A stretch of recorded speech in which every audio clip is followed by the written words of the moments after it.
Hello everyone. I welcome you all to this session today. Today we are conducting Pragnavaridhi lecture series. We have Vaidya Asha Rani ma'am. Ma'am will be teaching about Dosha Vikriti. Before that, I'll give brief introduction about Panchajanya. Panchajanya, the divine coach of Bhagavan Sri Krishna, which was blown during Kurukshetra, indicating the start of Dharma Yuddha that followed.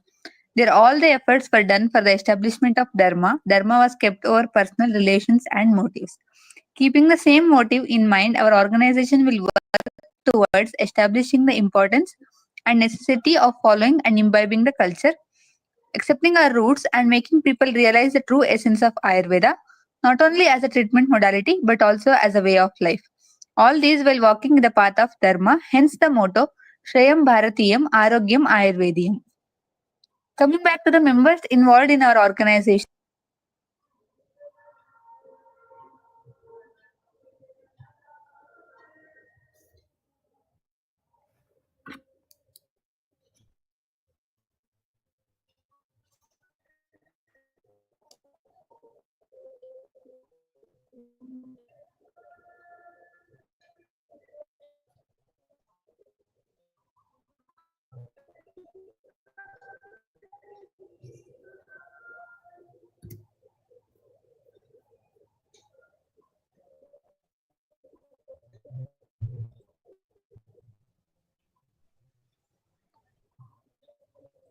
Hello.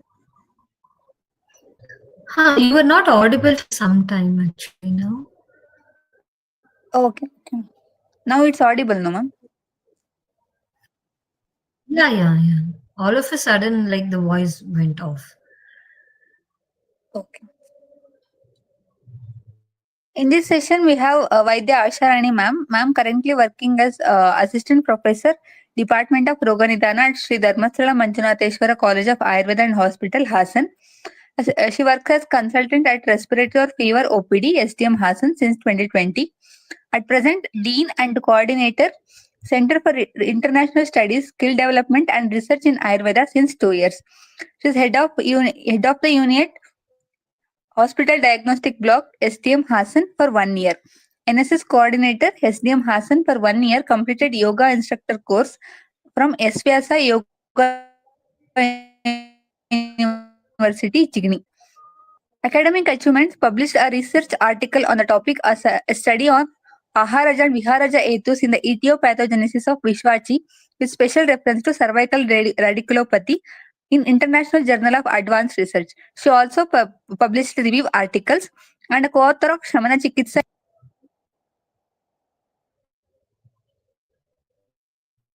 We are privileged to host you in this session today, ma'am.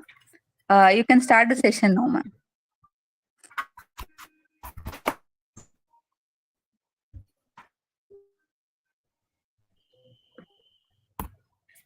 Hello, ma'am. You're not audible again.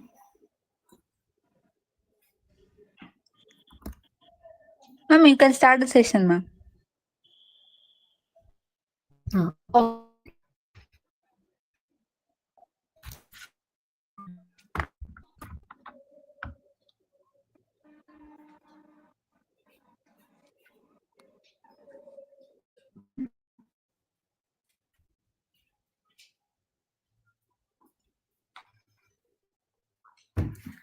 So namaste and all. So dear students, you will be dealing with the most important topics amongst your paper 1.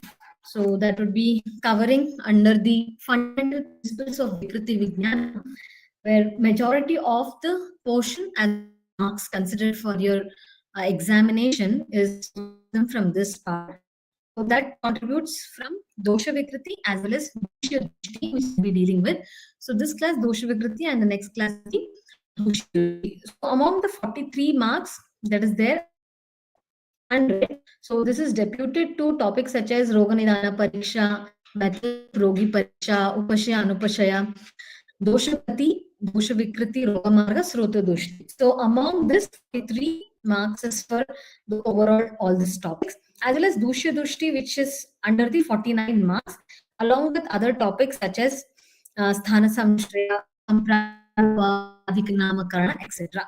So by this we understand that how important the topic Dosha Vikriti is. So under the Dosha Vikriti, we have various different important concepts which need to be understood under the purview of Roga Nidana, which is helpful for the clinical diagnosis as well as in the treatment aspect, as well as for exam point of view, obviously. So under Dosha Vikriti, we'll be dealing with basically Nidana, Agni, Veda, Vikriti, Dosha Vidikshaya, Ashaya, apakarsha, avarana, and also different types of dosha swabhavas like Sannikrishta dosha, dosha, parinama dosha, etc.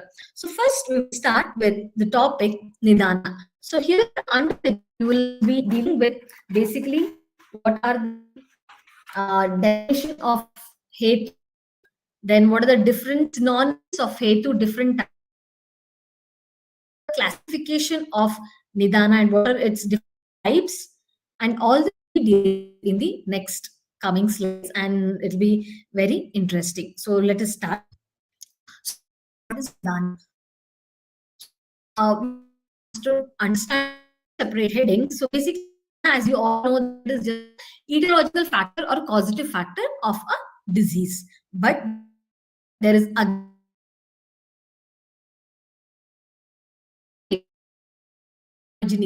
understood under two separate heading. Hetu, where Vyadi Janaka Hetu are the Nidanas which are causing the disease.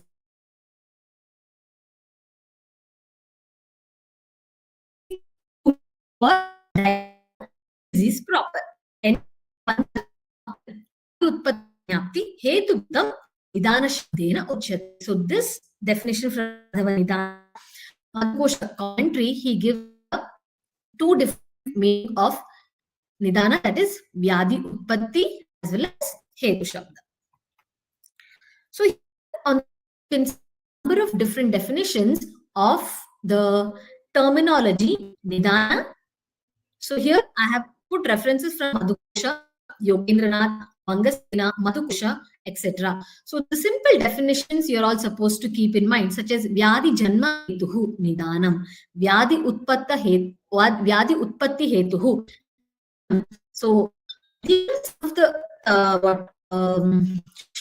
where you can easily keep in mind without even buying it, which says that those which are responsible of the Nidana is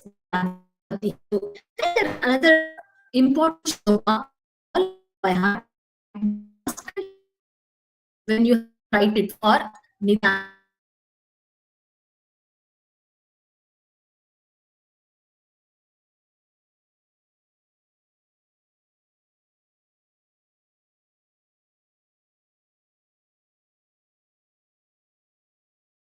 There are other definitions such as Yad Dravya, Guna Karma, Rupa, Dosha Prakopa Dwarena, Vyadi Utpattihi, Nimittam Bhavati from Yogendranath Singh. You can either keep that in mind, but when it is asked definition, make a note of it. Then Yena Ahara Viharena Roganam Udbhavo. So those Nidanas through which, that is in the form of Ahara, through which the form, again Nidana. Kshayo Vriddhihi Cha Doshanam Nidanam Hitat Uchyate. So those Nidanas that are causing the of the dosha is Nidana. Then Roganam Nidanam Iti Kirtita. So among all this, as I said, there is one important shloka, that is Seti Kartavyatako Rogutpadaka Hetuhu Nidanam. So what is Sa Iti Kartavyata? It is important to understand for you over here.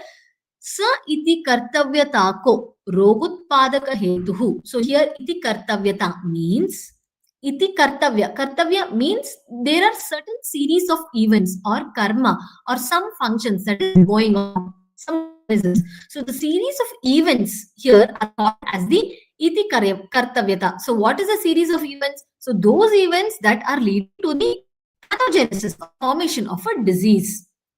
So the below mentioned chain of events. So what are they? So the disease is not directly coming into play apart from certain nidanas like an accident or that is after intake of nidanas, there what happens? There is dosha dushti in the body. So this dosha actually disturb the dushyas. So they attach with the dushyas.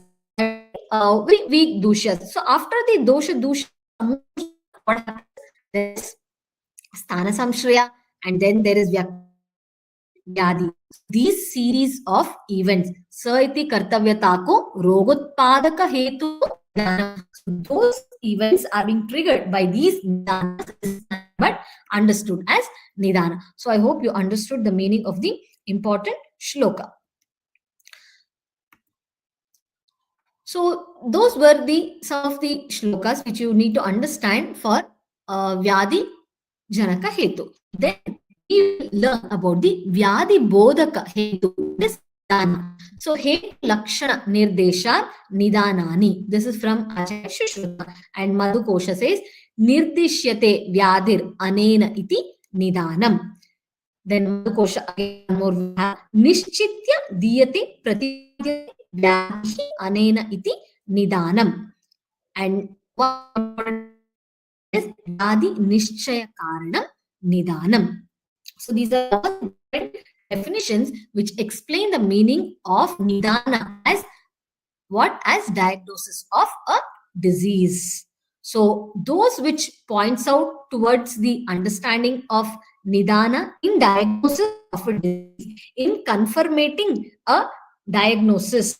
All these tools which are helping in the diagnosis of a disease are called as Nidanas. Hence, all this can be understood as the Roga Jnanopaya, because it is giving the Jnana of the Vyadhi or the Roga. Hence, Nidana is also considered as the Roga Jnanopaya, as well as the other meaning which we said Vyadi Janaka Hetu. So till now we dealt with the definitions. Now we move on to the synonyms. Synonyms here I have mentioned given from two authors, that is Madhava Nidana as well as Ashtanga Nidana. So according to Ashtanga Sangraha Nidana Sthana, he says Nidana Paryayastu Hetu Nimitta Ayatanam Karakaha Karta Karanam Pratyaya Samudhanam. And Madhava Nidana, first chapter, he says Nimitta Hetu Ayatana Pratyayottanagi Nidanahu Paryay. So here there are certain Nidanas which are similar to both the authors, as well as there are some dissimilar ones.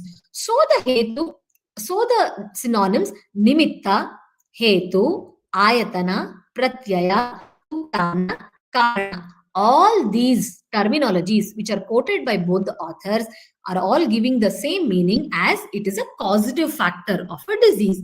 Whereas in Ashtanga Sangraha, the Vriddha Vagbhata, who has such as Karta, Moola, Yoni, so these are indicating as the producer of disease. This can be understood as the root cause of a disease, that is Moola. Karta is producer of the disease, and Yoni, it can be understood as the site of the disease. So few synonyms telling it as a positive, few synonyms considering as the producer of a disease, root of a disease. And Nimitta meaning being the shah, and Hetu is Prayojanakarta, Ayatana, as well as of the disease. So till now we have dealt with the to the most important category under the Dosha Vikriti, the enumeration of the classification of Vyadi Bodhika Hetus. So here under what we are all going to read are Vyadi Janaka Hetus. So after referring to books as well as our classical text, I have just divided all these different categories. So the first category among that is the basic classification would be Naishtika Nidana as well as Laukika Nidana. So here the slides. Now I'm just naming them. Okay. So the first basic classification is Laukika Nidana. Pertaining to the previous birth is Naishtika and Laukika is pertaining to the cause. We have bahya hetu or Nidana. And under Abhyantara hetu, it is again the doshas as well as the doshas can be considered. And under doshas, it is prakruta as well as Vikriti hetu. According to this, it has hetu.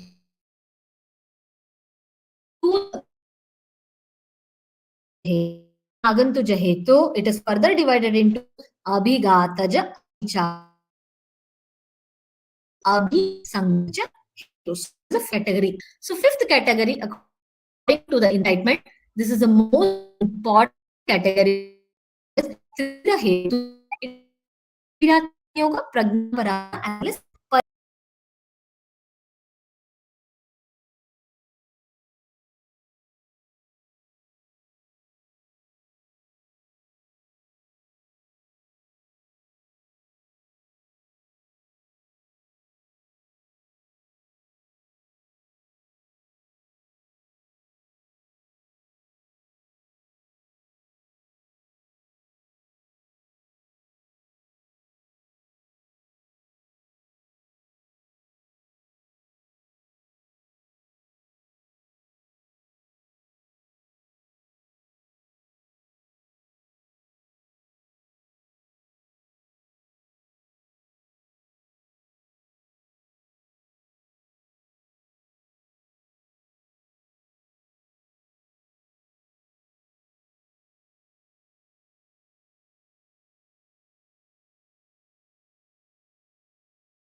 am I audible now? Yes, ma'am. Yes, ma'am. You're audible.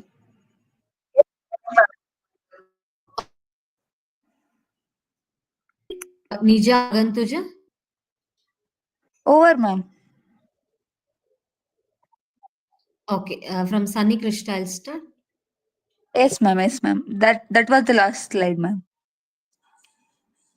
Okay, Sannikrishta. Yes, ma'am. yeah, yeah. Okay, sorry for the interruption. So this special classification is in a particular way which is distinct and called as modus operandi. It's just a different term which is used. So here we have 4 different types under this, that is Sannikrishta Nidana, Viprakrishta Nidana, Vyabhichari Nidana, as well as pradanika Nidana. You need to equally understand these different types of hetus while diagnosing as well. And the other category, 7th is Dosha Hetu, Vyadhi Hetu, as well as Ubaya Hetu. These are the 4 categories.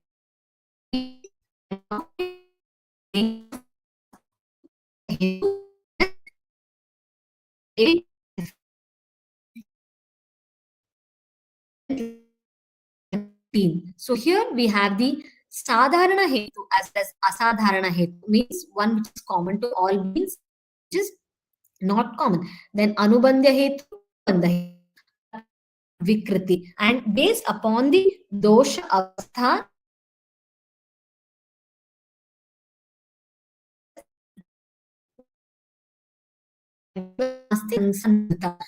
and the last important one, it is the Ashaya.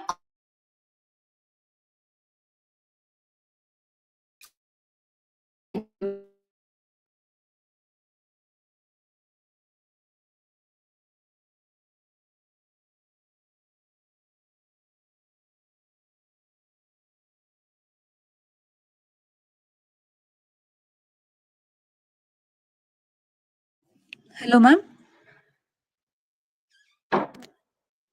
Hello.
Is the screen visible?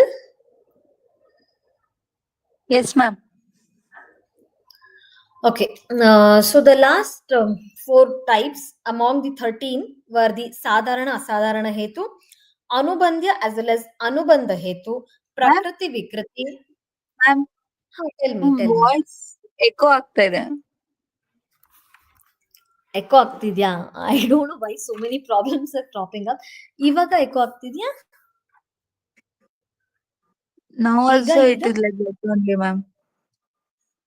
I'm in the house itself. Like it's empty. Ma'am, once you mute and re-unmute, ma'am. Wait. Ma'am, now it's fine, ma'am. It's fine. Okay. Yes, ma'am. Yes, ma'am. Yeah.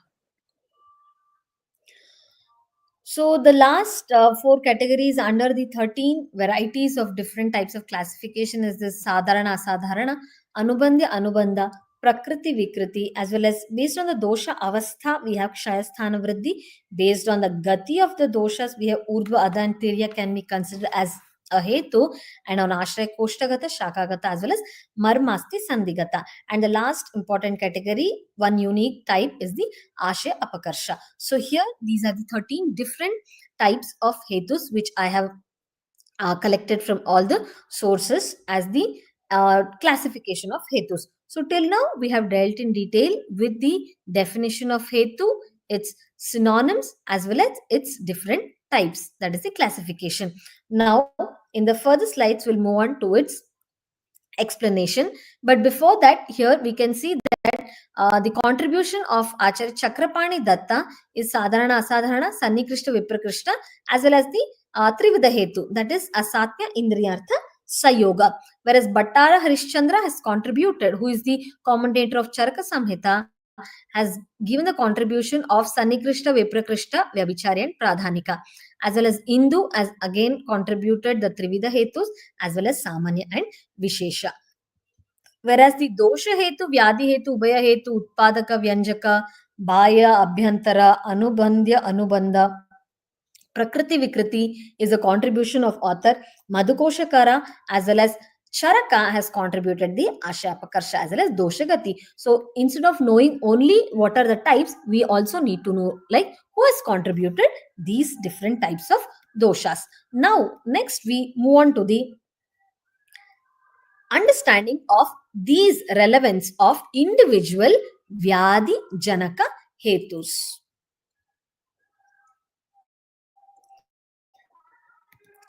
So likewise, now we have mentioned all these 13 varieties, right? So under them, the first one is the Naishtika Hetu. So what is Naishtika Hetu? Naishtika Hetu means those Hetus or the Nidanas which are pertaining to the previous birth, which is not concerned with the present one. So what are the Hetus in that? So those Hetus such as the desire or kama or the karma phala, which is not in the purview of the individual in the present birth, but still a person has to suffer from a disease till his karma phala would be over. So such is the Naishtika hetu. So the main hetu over here is dukkha or desire. So because of this desire, there is dukkha, and this dukkha is a causative factor for all the diseases, and somehow this disease is what do we tell? It is obstructing the pathway to attain the moksha. So such is the Naishtika Nidana. That much you need to understand. Whereas the Naishtika Chikitsa, for this you can understand that is the Sattvavajaya Chikitsa. So there is Naishtika Chikitsa. Hence, by this you can understand that yes, there is Naishtika Nidanas also. That is why there is Naishtika Chikitsa. That is the Sattvavajaya Chikitsa. And next is the Laukika Hetu. So Laukika Hetu are all Vyabhichari which we have described till date. So all these are coming under the Laukika Hetu, the Nidana of the present world, like Ahara, Vihara, this Achara, Kala, all this will be coming. Next, we have the bahya hetu, the first important classification. So as the term suggests, bahya means those causative factors which are lying outside the body. So these nidanas can be sadyomaraka or dosha prakopana purva vyadhi.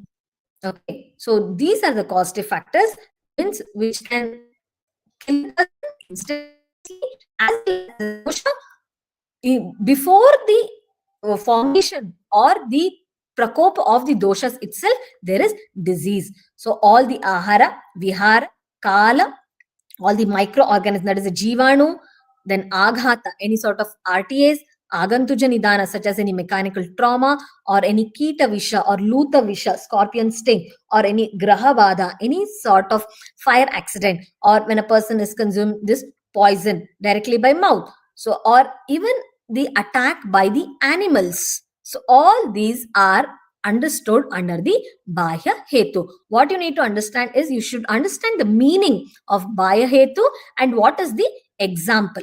So that much you just keep in mind, nothing much. Next is the Abhyantara hetu.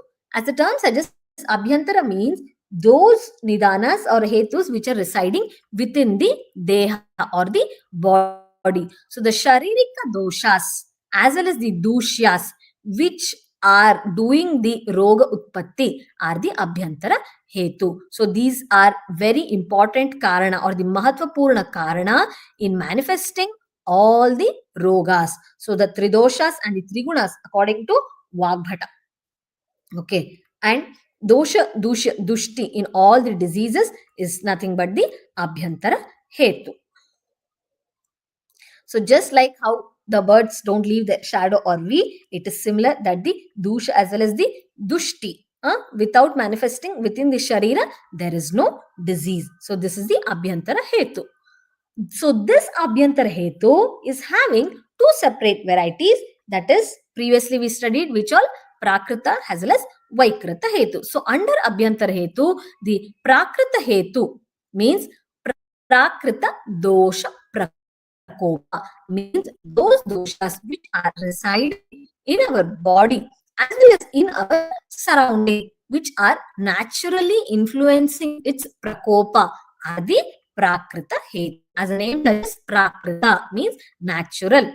So rutu swabhavat dosha prakopa means all those doshas that are getting initiated due to the diurnal variations as well as the seasonal variations which is naturally happening in and around our body as well as the surrounding is prakrita hetu. So mornings, the kapha dosha is prakupita naturally because of the cold environment, whereas in the noon, because the Surya is on top of your head, it is very, very hot outside, and naturally there is Pitta dosha vriddhi. And evenings, it is the Vata dosha vriddhi. Similarly, based upon the seasons also, the Varsha Ritu is naturally considered as the time for Vata Prakopa. The Sharad Ritu is considered as the time for Pitta Prakopa, as well as Vasanta Ritu is considered as the time for the Kapha Prakopa. We will see why it is so in the next slide. Likewise, there is this Vikrita hetu after the Prakrita. So, in the Prakrita hetus, we have seen in particular season or in particular time of the day, there are certain things which are happening naturally, means naturally getting vriddhi or prakopa. Whereas in Vikrita hetu, this becomes the abnormal. So, abnormal manifestation of the seasons is considered as the Vikrita hetu. There is Vikriti that is happening. So, in Vasanta Ritu, instead there is Vata or Pitta dosha prakopa instead of Kapha, that is Vikrita hetu. In Sharad Ritu, actually Pitta prakopa should happen, whereas Vata or Kapha is prakopa, that is why it is Vikrita hetu. And in Varsha Ritu, there is Pitta or Kapha dosha prakopa instead of the Vata dosha. That is the just a minute. So that is the Nidana for the Varsha Ritu. Hence, we need to understand that these are the Vikrita hetus. So now we move on to the next category, that is the importance of why this dosha hetu as well as the prakrita hetu as well as Vikrita hetus are coming into play. So the importance clinically of these are, they both are based upon the Samanya as well as the Vishesha Siddhanta, and basically they will help you in understanding the Sadhya Sadhyatva, that is the prognosis of the diseases, as well as what you have to understand over here is similarity in the Kala, Desha, Dusha as well as Dosha. When there is similarity, it leads to kashta sadhyata of the disease. Whereas when there is dissimilarity in the kala, desha, dusha as well as the doshas, then the treatment would be sukha sadhya. So that is why there is a quotation from Charaka Sutra 10th chapter, 10th and 12th shloka. He says, Nacha kala gunastulyo na deshaha durupakramaha. So here what he says is, when there is tulya kala guna desha, then there is no disease, that is durupakrama. Jware tulya ritu doshatvam pramehe tulya dushyataha raktagulme puranatvam sukha sadhyasya lakshanam. So here he says there is this lakshana of sukha sadhyata, not the krichra sadhyata, because there is viparita guna of the dosha kala etc., and similarity in dosha kala etc. will lead to kashta sadhya of the disease. So this is how the prakrita as well as the Vikrita hetus will help us in dealing with the disease understanding. Then we have the Sama hetu as well as the nirama hetu. So we all know that 80% of the diseases which manifest have the pathogenesis as ama. So by this time you all might be knowing what is ama. So because of the malfunctioning or the Jataragni Mandyata, there is the Sroto Avaroda leading to the Dosha Prakopa and finally leading to the causation of disease. So as we all know, all the diseases right from Jwara till Rakta Pitta or Kushta or Gulma or Udara. So all these diseases, they have the 100% involvement of ama. So such hetus are the sama hetus. And next we have the nirama hetu. So nirama hetu are those diseases which are manifesting without the involvement of the ama. So such would be pure vataja nanatmaja vyadis, as well as those diseases or those conditions which would be abhigataja. That is the road traffic accidents, etc. can be considered as the nirama hetu.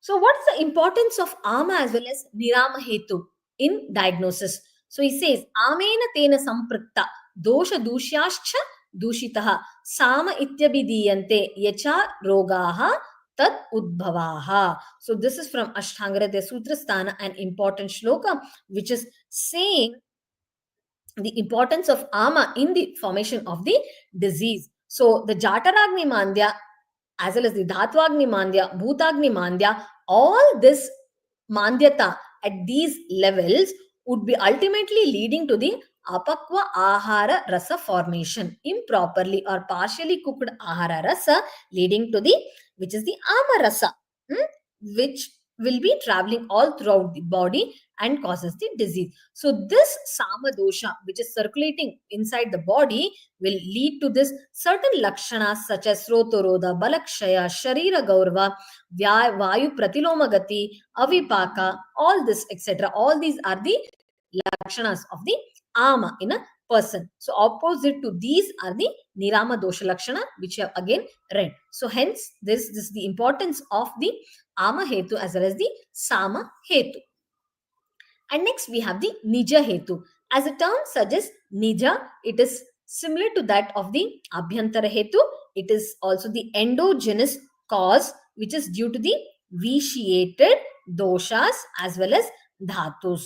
So here all the disorders except that which is because of the agantuja ones, all the disorders which are manifesting because of the involvement of the doshas and the dushyas, Vikriti, is coming under the nija hetu. And we have the agantuka hetu. So here agantuka hetu, as I said previously, it will be having 4 different varieties: abhighataja, abhicharaja, abhishapaja, as well as abhisangaja. So these hetus are such types of hetus which are of sudden nature, which do not give a hint that it is going to happen. So here first the body is being afflicted from external sources, and then the dosha vaishamya is going to happen, unlike the other different types of hetus. Then we have the Sannikrishta hetu. So Sannikrishta hetu, as the name suggests, Sannikrishta means that which is very, very close by or nearby. So what is that? Those are the doshas itself. So for a disease manifestation, these doshas are considered as the Sannikrishta or the intimate or very nearby causes. Sannikrishto yata naktam dina ritu bhuktamsha dosha prakopasya hetavaha nate chayadika apekshante. This shloka you need to by heart from Madhava Nidana, first chapter, 5th shloka, Madhukosha commentary. He gives explanation as well as the example of what is the Sannikrishta hetu. So the dosha prakopa that is happening in the Ratri, Dina, as well as Ritu, as well as after the Bhukta. And this particular type of hetu will not proceed or will not ask for any dosha sanchaya. Nate chayadika apekshante. That is the character of the Sannikrishta hetu. Kalanusara atyanta nikatavarti is the another meaning of Sannikrishta, means which is causing the disease very, very immediately. Those nidanas which are causing for the increase of the doshas immediately, or which is near, is Sannikrishta. So here we have an elaborate explanation for the understanding of Sannikrishta hetu. There is a shloka which you need to by heart, that is Vayo aho ratri bhuktanam te anta madhyadigaha kramat. So what is this? Here we are studying about the doshas that are being initiated at different points of the age, ahara, as well as the different points of the day. So here you can see in the chart over here, Vayu aho ratri bhuktanam te anta kramat. So here Vaya means in the old age the Vata dosha is initiated more. In the middle age or young age, Madhyama, it is the Pitta dosha, whereas in children it is the Kapha dosha. So most diseases the persons are in old age, all the degenerative or Vataja. In middle age, it is all the GI related Pittaja. And in children in the developing age, initial stages, that is the respiratory ailments as such, which is more of the Kaphaja. That is Vayu. Then we have the Aho. Aho is the daytime. So around morning 6 to 10 a.m. around, it is the Kapha Kala. After the 10 till the 3 in the afternoon is the Pitta Kala, as well as again it is followed by the Vata Kala. Similarly, Ratri. So this Vata Pitta Kapha again have a role. So after the 7 p.m., it is again the Kala for the Kapha dosha. After the Vata, then it is Pitta from 11 to 2 a.m. where the major digestion of the food is going to take place. And then it is followed by Vata dosha, that is 2 to 6 a.m. So this is Vayo Aho Ratri Bhuktanam. So Bhuktanam means on consumption of the food during the initial process of digestion, that is after the consumption of the food, it is the Kapha Vriddhi. It is the first avastha where it is going to happen. That is the Kapha dosha utpatti. Then in the middle, it is the Pitta dosha utpatti. That is the stage of digestion. That is the Amla avasthapaka, which is called the Pitta dosha prakopa or formation. And at the end, it is the Katu avasthapaka, that is the end stage of digestion, which is causing the Vata dosha prakopa or the formation. So these are all Vayo Aho Ratri Bhuktanam are the different examples to understand the Sannikrishta hetus in the manifestation of these doshas, that is the Vata, Pitta as well as Kapha. I just don't want to tell more about this because I think it's all clear to you, because it will take little more time if I go on explaining it. Hence, I've just cut short in the table over there. One example, what I can tell you about the first one is, so these different doshas get aggravated naturally at different parts of the day and night, what we have seen, and in every person this is happening naturally. So why this kapha is getting aggravated in the mornings only from sunrise to the onset of noon? Because the environment itself outside is cold and less heat would be there. Hence, naturally, it is favoring the kapha dosha vriddhi. Whereas in the noon, the sun is at its peak and heat is prevailing in the surrounding. Hence, the kapha will naturally subside. So, likewise, there are these reasons, natural reasons why there is vata, pitta as well as the kapha dosha dushti in the vayo, aho, ratri as well as bhukta.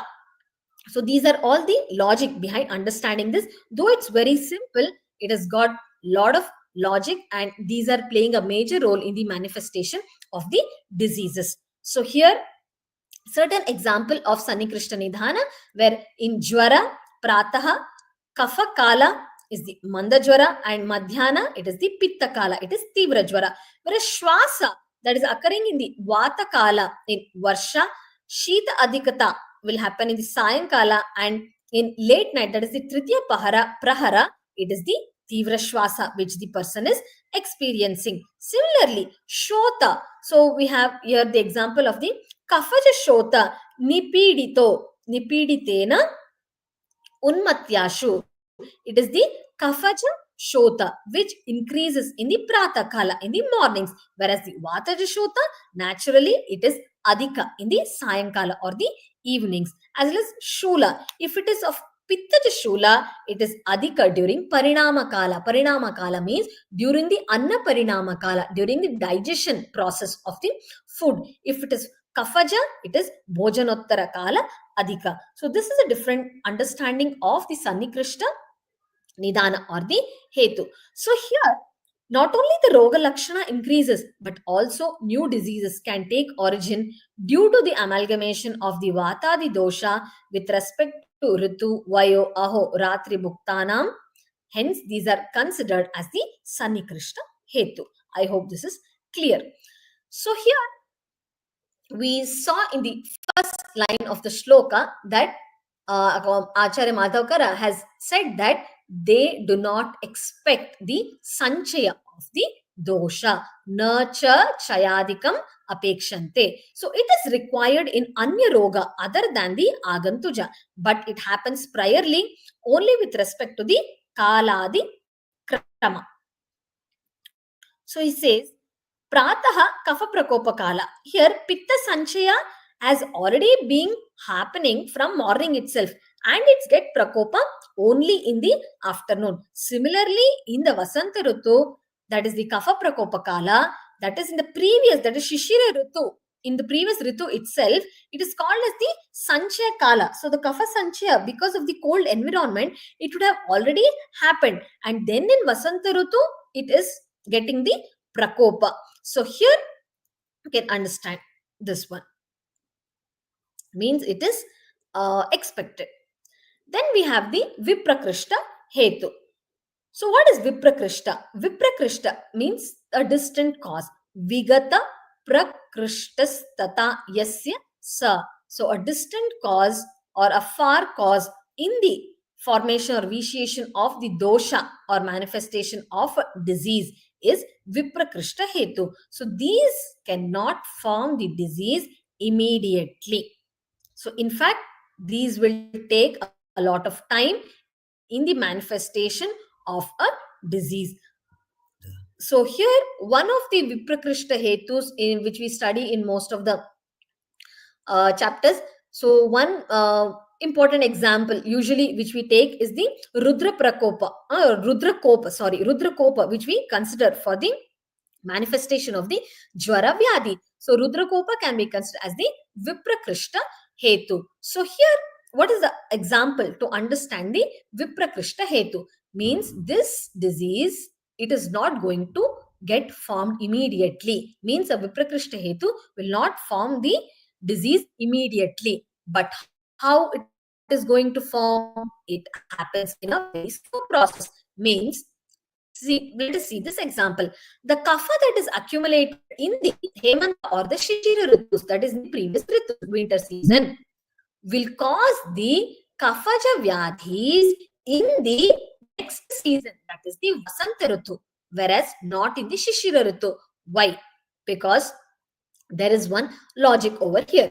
In in Hemanta or Shishira Ritu, because of the cold environment, etc., there is lot of kapha prakopa that has happened. And we see that all this kapha gets chaya or accumulated in this season is not producing the disease immediately. So over a period of 2 months, all this doshas, that is kapha dosha, get accumulated or chaya. Whereas in the next season, that is in the Vasanta Ritu, where it is the spring season, where the sun is a bit strong. So due to the heat of the sun, kapha that is got chaya in the sharira will melt due to the heat of the sun, just like an iceberg is going to melt due to the heat of the sun. So likewise, when this kapha melts down because of the heat of the sun, it is going to circulate all throughout the body, and hence there is formation of the kaphaja disorders in the Vasanta Ritu. not the Hemanta or Shishira Ritu. Likewise, we can observe similarly in other Rutus also, same logic we can understand. Then we have Rudrakopa, as I said, one example, usual example for Viprakrishta Nidana, which is part of etiological factor, and also the other and some of the other etiologies to understand in the contemporary aspect. Example, the infective conditions of the modern times. For example, the concept of incubation period, where you understand that the disease is going to manifest after a certain period of time, not immediately. So here the manifestation of the acquired immunodeficiency syndrome with the infection of this virus, that is HIV, or any infections or those organisms which cause the disease after a long period of time, after a person is exposed to that etiological factor, is considered as an Viprakrishta Nidana. So other examples or other interpretations according to me are apratyaksha karana, which cannot be seen, just like Rudrakopa, and there is no sakshat Nidana over here, and HIV AIDS manifestation, I gave an example. Also other these like Firanga Roga or Nidanarthakakara Roga. Then the Nidanarthakara Roga is like Jora leading to Raktapitta to Dosha, or leading to Udara to Shota, or Pratishaya leading to Kasa Shaya and Kshaya to Shosha in the long run. So all these Nidanarthakakara Rogas can also be understood under the Viprakrishta Nidana. Right. So that was all about the Viprakrishta Nidana. Then we leave about the Vyabhichari hetu. So as the term suggests itself, Vyabhichari means one who is karya brashta, means who is abnormally weak, means those nidanas which are not able to manifest the disease, means the weak etiological factors. So any etiological factors which will deviate from this normal phenomena and does not cause a disease is called as the Vyabhichari hetu. So these hetus are considered to be weak. They are even not capable of actually initiating a process of the pathogenesis also. So deshakala samyoga virya pramana atiyoga duyastara tama apatyam sambhuyate. So this one you can learn with respect to the Vyabhichari Hetu Charaka Sutra 28th chapter. So here what happens? These are called as Vyabhichari. Why? So first reason is consumption of the weak etiological factors. What example can be understood over here is those which are weak. Means only by eating a small scoop of ice cream may not aggravate the kapha dosha to such an extent that it is going to immediately cause the cold and cough. Or exposure to very high sunlight in the afternoon just for a few minutes might not lead to pitta increase and in the body. Means here you have to understand that Nidana which is exposed to is very, very small amount or is weak, hence it is not causing the disease. Then the other thing what you have to understand why it is Vyabhichari hetu is because the initiation of dosha which it has done, it is in a very lesser proportion which cannot be responsible for causing a disease. And next, for disease to manifest, obviously there should be dosha sammochana. So when the nidana itself is weak, the dosha sammochana which will happen, which might happen, which might not happen, it has happened also, it is a weak dosha sammochana leading to the weak samprapti of the disease. And one more thing what you can remember over here is, in case the person is eating a scoop of ice cream, but one person is eating an entire ice cream, one person may not get the cough and cold, but the other person might get. So here again, the immunity of the person is going to play an important role. That is the Vyadhi Kshamatva is also mattering. Then the one more reason can be understood over here is the occasional exposure. Means there is no frequent exposure of the Nidanas. So all these are the understanding for the Vyabhichari hetu or a weak cause. Now we lead to the next one, that is the Pradhanika hetu. So as the term suggests, Pradhana means most important one. So those nidanas which are an important causative factor for a disease are Pradhanika hetu, and here the nidanas should be a swabhavataha tikshna hetu or dravya, which are going to cause the consequences immediately. So here the doshas aggravate quickly, and also quickly they cause a disease, and it might also be a life-threatening condition, as it will lead to the disease in a very short period of time. So here the example of all the pradhanika hetus are poisoning. So consumption of any sort of poison, that can be a scorpion sting, a scorpion poison, or a snake bite, and consumption of any of the toxic chemicals as such. So all these are going to cause the death or the disease immediately. Okay, so duration of the causation of symptoms or death is also a common pattern. So many times if the poison is strong, it even need not aggravate the doshas, because we all know that visha is having this very quick and invasive action, shigrakaritva guna, and it has got this damage causing nature. Hence it is very quick in spreading inside the body and causes failure of all the systems and leading to death. So even if doshas get vitiated due to the impact of poisoning, here it might be happening behind, and obviously it won't be observed because the intensity of the poison would have already damaged the person. And anaphylaxis can be understood under this type, that is the pradhanika hetu, which is actually it is not prophylaxis, whereas anaphylaxis, which is leading to a life-threatening condition such as the allergic reactions can be considered. And hypersensitivity. So hypersensitivity is also a life-threatening condition wherein the person who is allergic to certain foods or drugs or food poisoning or any allergic asthmas or seasonal allergies or any contact dermatitis, such as when the person is having the contact dermatitis, wearing of any sort of metals or go apart from gold, it causes dermatitis on the skin, or such as the foods which are nuts, butter, as well as the lactose intolerance. So all this hypersensitivity can be considered under the pradhanika hetu.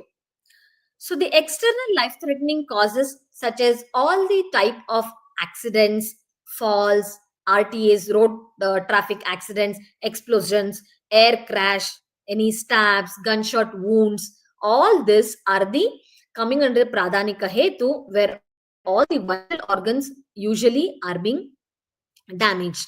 And also the sudden as well as the massive cardiac arrest or the stroke, which is leading to sudden death without giving any type of interventions, can be considered as the pradhanika hetu.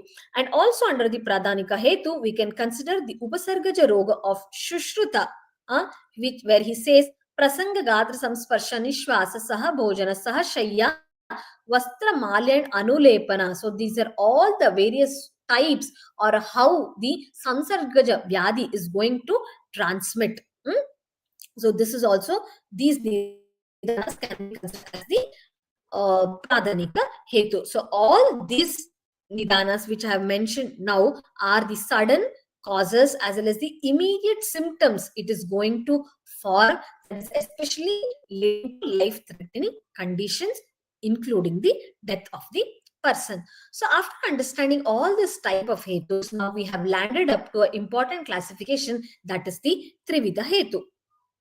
So here Trividha hetu, it is talking about the three most, that is asatmyandyartha sanyoga, Pragnavaridhi, as well as Kala. I don't want to go very much in detail because we have lots of topics to be completed under Dosha Vikriti. So I'll be just rushing. So here the reference is from Tisrishniya Adhyaya, Charaka Nidana, Jwara Adhyaya, and this type of classification, that is Trividha hetu, it is universally accepted by almost all the texts as well as the authors, and it is considered as the Roga Utpatti Moola. So Trividha hetu includes the Pragnavaridhi, Asatme Indriyartha Sayoga as well as Kala.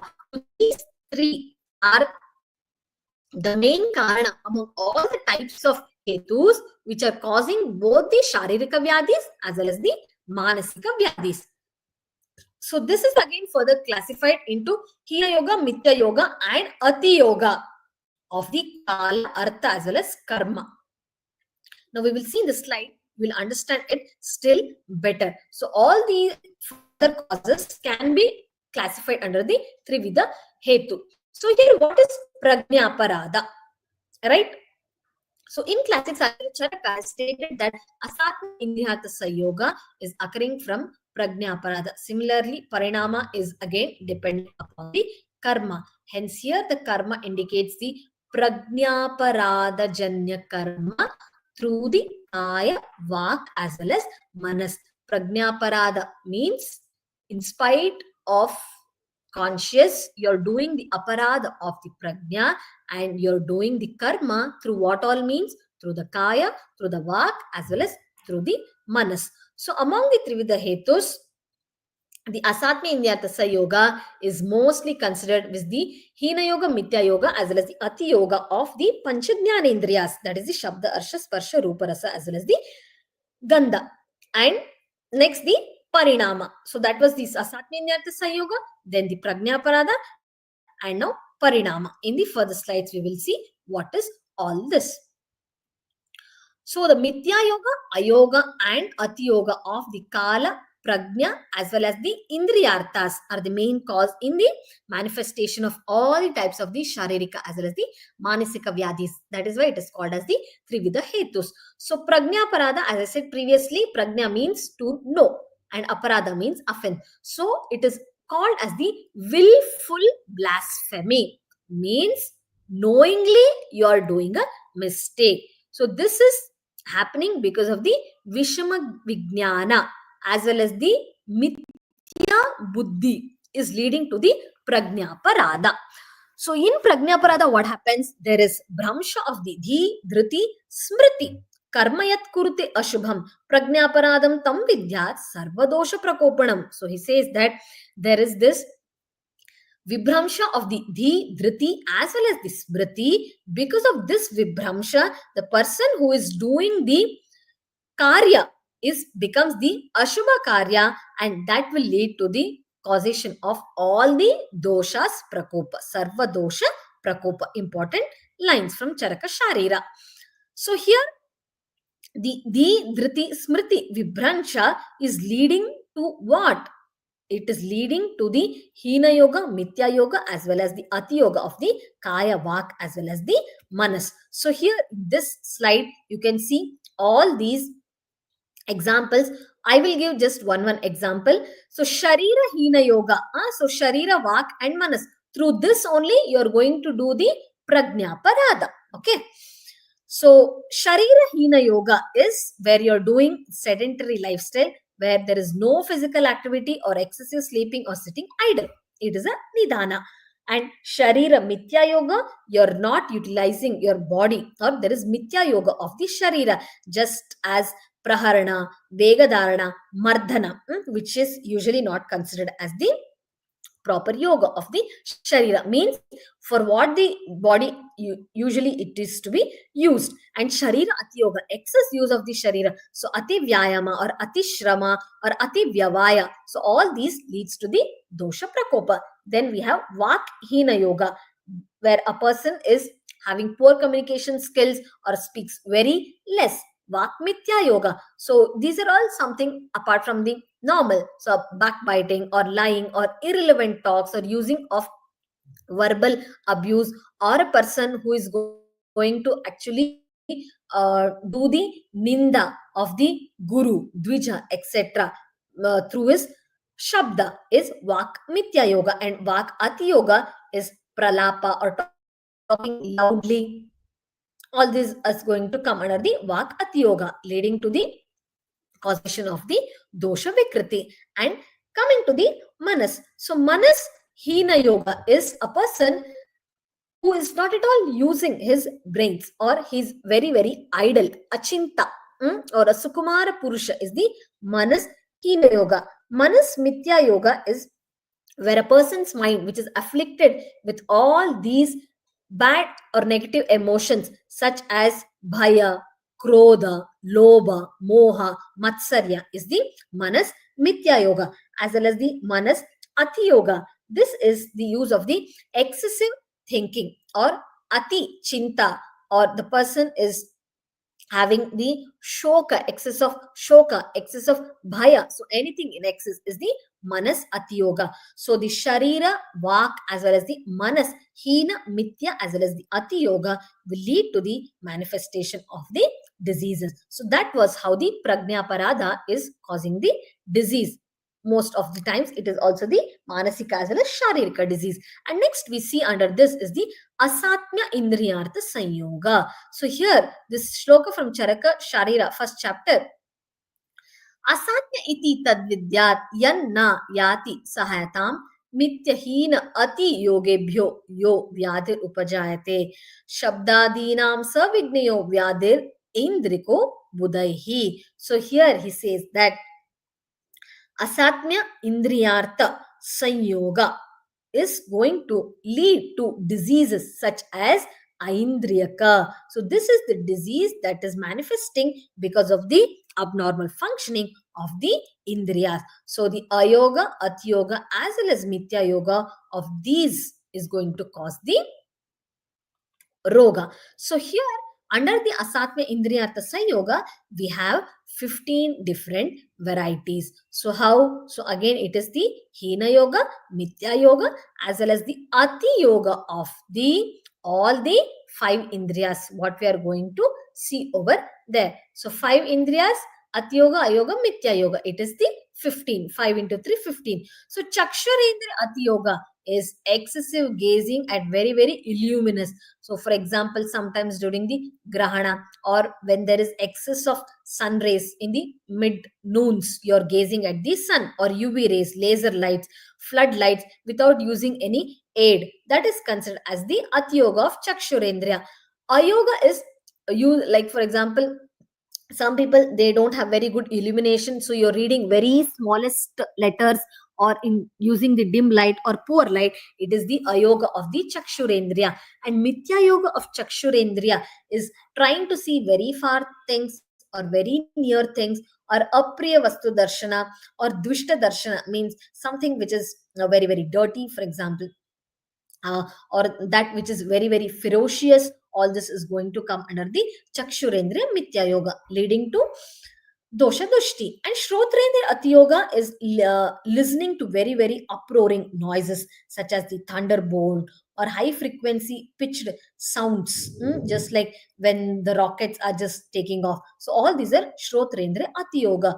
Shrotrendriya ayoga would be leading, not at all leading to sounds, or listening to very, very distant sounds which are having very less decibels, is ayoga of shrotrendriya.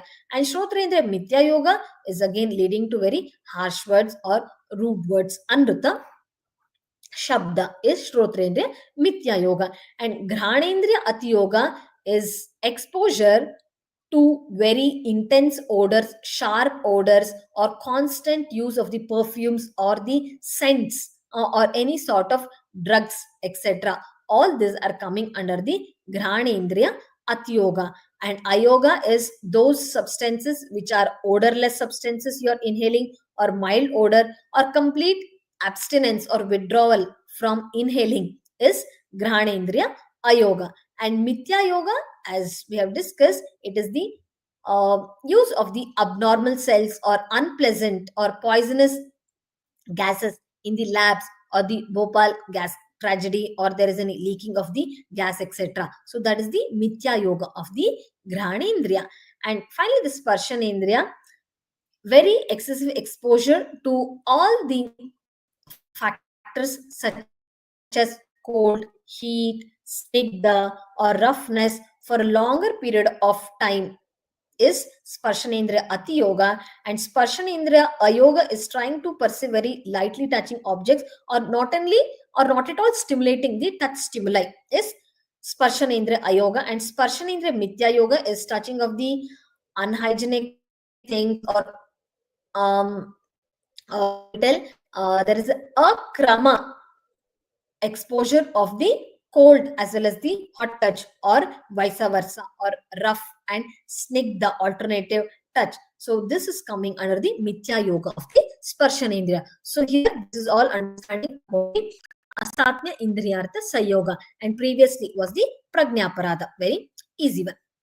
And here we have the Chakshurendra, Shrotrendra, Granendra, Sparshanendriya. Here was 4, and Rasanendriya. So the Rasanendriya, you cannot use it directly. So rasa grahana is being done by the Rasanendriya, and also it is doing the Karmendriya function, that it is giving the talk or the speech. So the Rasanendriya, the excess consumption of all the Madhuradi rasas, Madhura, Amla, Katu, Tikta, Kashaya in excess is the Atiyoga of Rasanendriya, and Ayoga of Rasanendriya is not at all consuming all these rasas, and Mithya Yoga can be considered as the person who is not following the Ashtavida Ahara Visheshayatanas as well as the alternate combination of these rasas can be considered under the Rasanendriya Mithya Yoga. So along with this, we can try to understand all the Prakriti, Karana, Samyoga, Rashi, Desha, Kala, Upayoga, Samstha as well as Upayokta. So these are the Ashtavida Ahara Visheshayatanas, which is coming under the Mithya Yoga of the Rasanendriya, and there we can study all these dravyas individually, but I don't want to deal it now. So next, now we shift after the important understanding of the Trividha hetus to the next important classification, that is parinama. So what is parinama under the Trividha hetu? So parinama, we all know that technically means it is kala. So kala, it has got the character kala punaha parinam uchyate, kalo iyata parina yatha iti ataha parinamaha tasmin kale sha yat parinamayati such a sarvo api parinama iti uchyate. So this is from Gangadhara, who is the commentator for Charaka Nidana. So it is that the term parinama means change. That is what na ahara parinama we call. What does that means? There is transformation, there is change. So those changes of parinama, that which is occurring with respect to the individual or the kala in the world itself, is as parinama or kala. But here we as kala or parinama in SI units, that is in seconds or muhurta, but this is not the nature of kala. And there is a question actually, is kala and parinama same? So here we have given an example, like there is a great philosopher called JK, and others said that there is no object that is perceivable as kala in the universe, but we can perceive kala through the naturally occurring things that is happening in the universe, that is day, the night, the changes in the environment, the changes in planetary movement, the formation of the day and night. All this are nothing but and we are measuring this in terms of unit as well as time. But there is no factor of time that is observed through the change. Hence, according to its etymology, itself is parinama. So here we got a clarity. So here, according to Ayurveda and according to this context, parinama means changes that are in the body as in the environment, and their effects that are seen during the course of time is kala parinama. So the changes occurring in the course of the time cause diseases. Hence, kala parinama is considered as the Roga hetu. So this is how we're understanding parinama or kala is the causative factor for the disease. So we are concerned medically Kala parinama in this context is the diurnal or the seasonal variation that is occurring in the body, which we have already previously studied. So here the changes in the body that is happening according to the age, that is the sequential increase of the kapha, pitta and the vata doshas in the young age, middle age as well as the old age, and the diurnal variation of the doshas that is happening in the kapha, pitta and the vata in the sequence of the day and night, and also during the digestion of the food, the vayo, ahoratra and bhukta, which we studied in the previous slides. So all these are nothing but the kala parinama. So all these changes that are happening are the swabhavika changes happening due to the kala parinama. In case if it is not happening naturally or it is unnatural, then what is it called? It is called as unnatural, and it is called as vyapanna ritu kruta karma. So this is happening with the accidental changes that is occurring in the body. So that is also coming under the kala parinama. So atiyoga, ayoga and mithya yoga of this vyapanna ritukrama is excessive manifestation of particular character in that particular ritu is ati yoga, means excess rain in rainy season, excess snow in winter season, excess heat in summer season is ati yoga. And ayoga is lesser manifestation or no manifestation of that particular character in the particular season. So absence of rainfall in rainy season, absence of snow in the winter season, or absence of heat in the summer. And mithya yoga is again the improper manifestation. So in rainy season there is heat, or in winter season there is rain. So these are the mithya yogas. Hence the kala parinama is considered as one of the three prime factors of the disease causative factor. So even out of these three prime factors, the kala is considered as the most important one, and it is irresistible and inevitable one, because it is not in the control of the human, whereas it is of the nature. Hence it is the most irresistible and inevitable one. So which is prime among these Trividha hetus in Vastava, we have to see. So what we have to understand over here, according to Acharya Chakrapani, what he says is, just as we said that Kala is prime, Asatya Indriyata Sayoga takes the center table. Why? Because Acharya Chakrapani in Charaka Nidana Sthana, he says that Asatya Indriyata Sayoga, whatever is happening, no?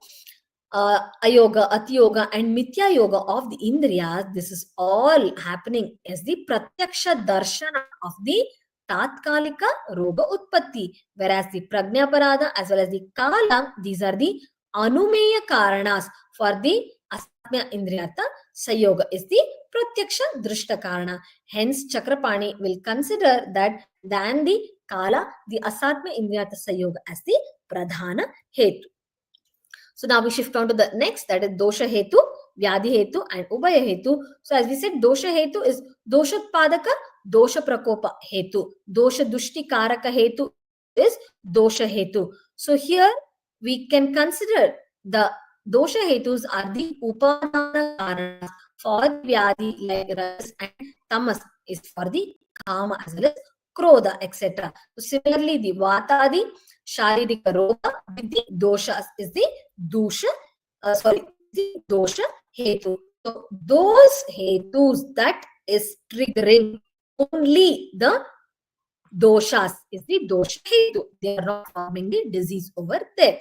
So that cause that can initiate a dosha to undergo the type of shamya is the dosha hetu. So here all the aharas such as the katurasa, amlarasa, lavanarasa, excess consumption leading to only the pitta prakopa, but it need not form the disease rakta pitta or jvara, because here it is causing only the prakopa of the pitta dosha.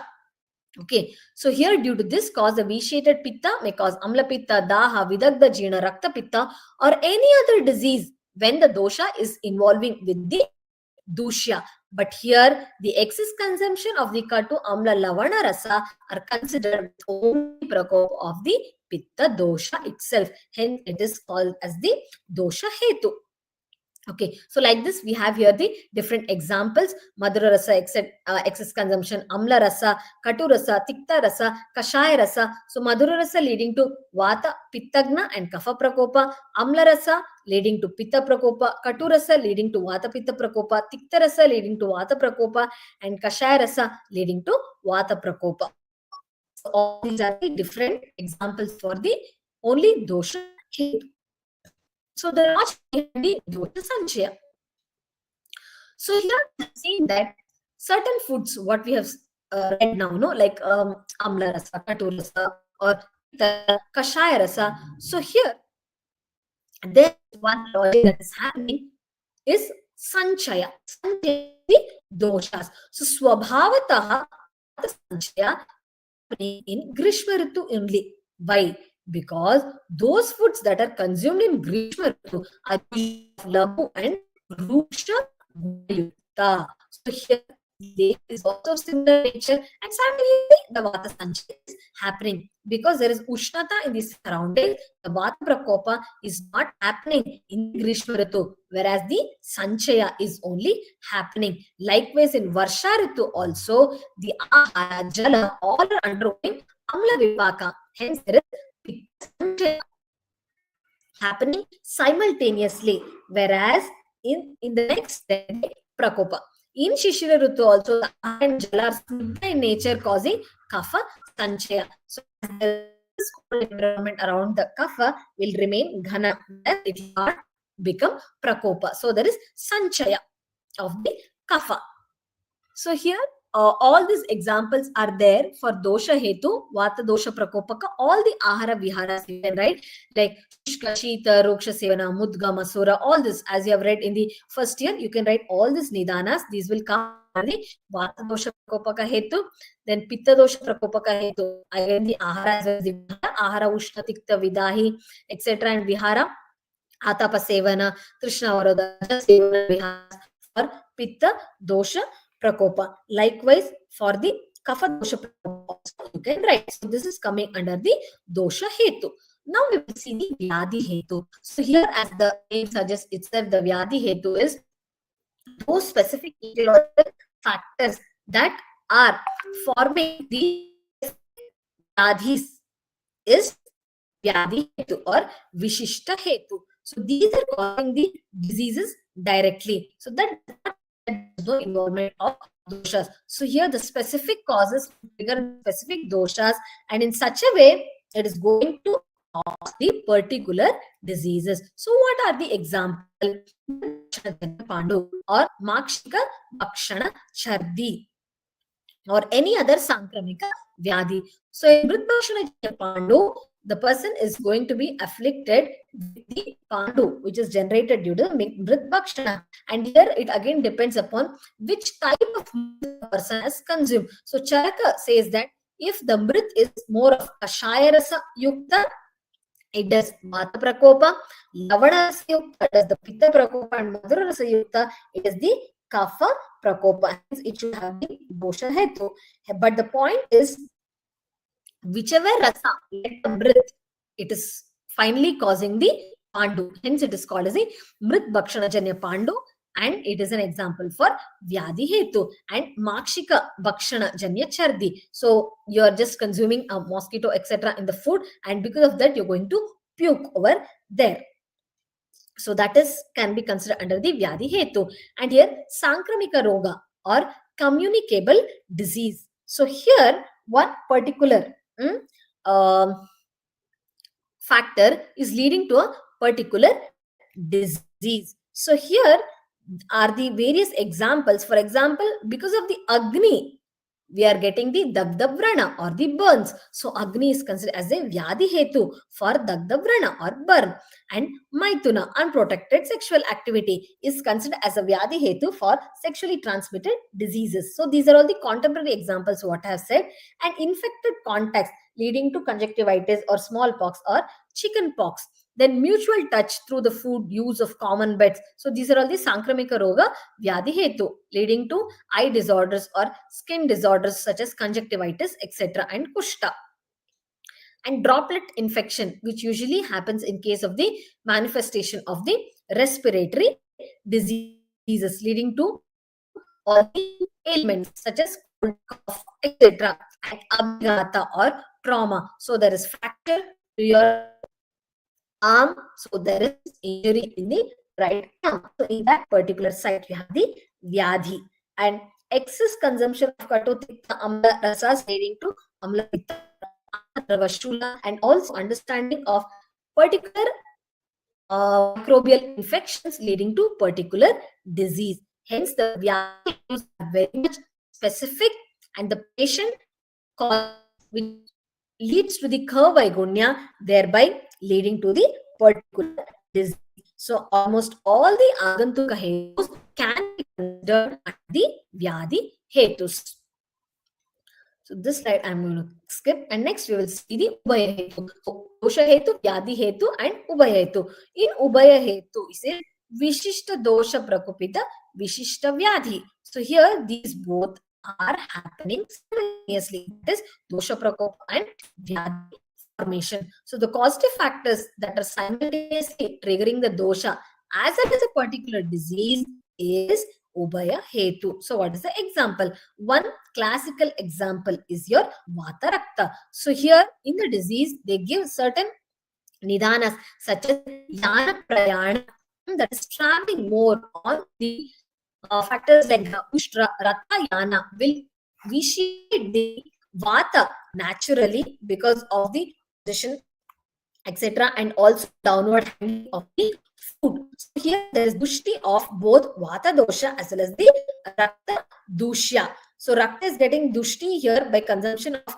items like dadi, vidai ahara, etc. So there is vitiation of vata by all this viharas as well as vitiation of the rakta by all this ahara. Hence, the hetu is both dosha prakopaka as well as vyadhi utpadaka, leading to disease like vata rakta. Likewise, rakta pitta amavata, all this can be considered. Next classification, we will move on to the utpadaka hetu as well as the vyanjaka hetu. So the utpadaka hetu, utpadana means production or to produce. So the disease producing causes are called as the utpadaka hetu, where here the dosha dushti is required prior to the manifestation of any disease. So here you can understand that it is just responsible for the utpatti, but the disease is not completely formed with the help of these type of hetus. So here all the changes, as we have seen in previous slides, all the changes which are happening in the dosha with respect to the season, the chaya prakopa and prashama is considered as the utpadaka hetus. So here tatra utpadako yatha hemantajo madhuram rasaha kafottaha. The excess intake of the guru madhura atistek the ahara is leading to the increase of or sanchaya of the kapha dosha in the hemanta ritu, whereas it is not causing the disease in that particular season. Right? Whereas there is the vyanjaka hetu. So the vyanjaka hetu is tatra vyanjakaha preraka ityartaha. So this is considered as the precipitating cause or the aggravating cause or the triggering cause. Trigger to such hetus will lead to the formation of the disease. So here, as we have studied previously, the kapha dosha that has happened sanchaya in the hemanta or the shishira ritu because of the heat of the sun, surya santapa happening in the vasanta ritu will lead to the prakopa of the kapha dosha. Right? So that is understood as the vyanjaka hetu. So here the surya santapa is considered as the triggering factor. Okay. And then we have other examples also. The amla pitta, tamaka shvasa. For example, in amla pitta patient, if you are consuming very hot and spicy food and very, very sore food, it will lead to excess of burning sensation, the retrosternal burning. So in case of a tamaka shvasa patient, in case the person is exposed to very cloudy and chilled weather, it will lead to attack of the asthma. Right? status asthmaticus. So that is again a Vyanjaka hetu, where such nidanas are triggering. And next is example such as the this is a contemporary example, the cysts of the E. coli or the Entomopia histolytica, which is existing in the colon, but usually they are not causing the disease until and unless they are getting a suitable environment. So if you are consuming anything as such which is not good for the gut, then they are causing the disease. So it is triggering these bacteria, right? So that is the Vyanjaka hetu. And next we come into the sadharana as well as asadharana hetu. Sadharana means common, the terminology meaning. So those factors which are common to all the living beings, that is nothing but the vayu, udaka, desha and kala. So because of these factors, there are certain conditions which develop due to the vitiation of the sadharana hetu, and all the mankind will suffer. So that is the sadharana hetu. So the sadharana hetu example is dushita vayu, jala, kala as well as the desha, because this is being used by all the human beings. And asadharana hetu means I am taking an different nidana and the other person is taking a different nidana. So those causes which are specific to different individuals leading to different types of diseases due to the asatya ahara and vihara because of the individual practice is the asadharana hetu. Next is the anubandhya hetu as well as anubandha. So anubandhya means that which is individual, that which is not attached, that which is independent. So the anubandhya hetus are having its own signs and its own place of origin and therapies it has got for specifying. So the consumption of swaprakopaka nidana, that is leading to the spashta lakshanas, that is the anubandhya, leading to separate treatment. So anubandhya pradhanam. And anubandho means apradhanam. So it is the paratantra hetu or the secondary cause or the adjunct cause, and it has got all the features that is opposite to that of the anubandhya. So these hetus which will form the disease will not have its own features, whereas it is dependent upon the other doshas. So clinically, this division that is the anubandha and anubandha is clinically important because in the formulation of therapies for the treatment, it involves a combination of diseases. Hence, the treatment of anubandha will obviously eliminate the anubandha.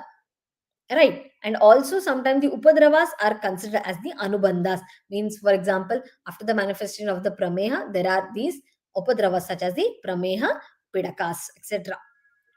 And next category is the prakriti, vikriti. So vata prakriti kapha pitta roga sukha sadhyaha. So here we talk about the prakriti with reference to the hetu, where we say the kapha and the pitta rogas are usually naturally easily curable or sukha sadhya in a vata prakriti person because of the opposite of the treatment what we can take up, provided it is the opposite in case of the vikriti. Whereas in vikriti, vata prakriti, vata roga, kashta sadhyo bhavati. So here the vata rogas are difficult to cure in a vataja prakriti person. Whereas the pitta roga is difficult to cure in pitta prakriti person, and the same applies to kapha prakriti persons also. Right.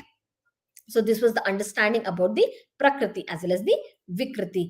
And now we have the ashaya apakarsha. In the next slide, we are dealing with ashaya apakarsha as individual topic. So I'll be explaining there in detail. So now you understand that ashaya apakarsha is also one of the unique classification of the Nidana. So now we have completed the definition, the synonyms, the classification, as well as the in detail understanding of all the types of nidanas with reference to the example, both classical example as well as the contemporary example. Now we move on to the next topic, that is the agnidusti. So we'll deal with agnidusti, asha apakarsha as well as avarana in brief.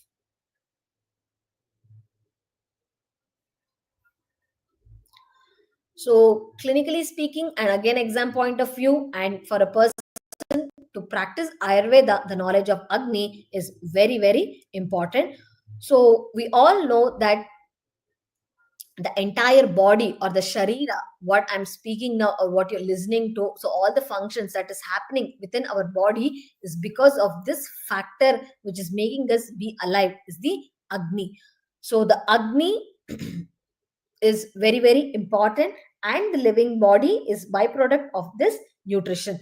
And the Agni is basically going to play an important role in transformation of a vijatiya dravya or exogenous substance into a sajatiya dravya. So what it's going to make is basically when you're eating a carrot, you're not excreting a carrot, you're excreting it in the form of stool. It is not a direct carrot. So what is happening? The body is making use of this food, that is the carrot, to give nutrition to the body. So it is making itself into the body. So this main conversion of the food substances that is happening at different levels is taken care by the Agni. So when there is Agni Nasha, there is definitely Mrityu. And also the Ayu, Varna, Bala, Swasthya, Utsaha, Upachaya, Prabha, Oja, Teja, all these are dependent upon the proper functioning of the Agni, right?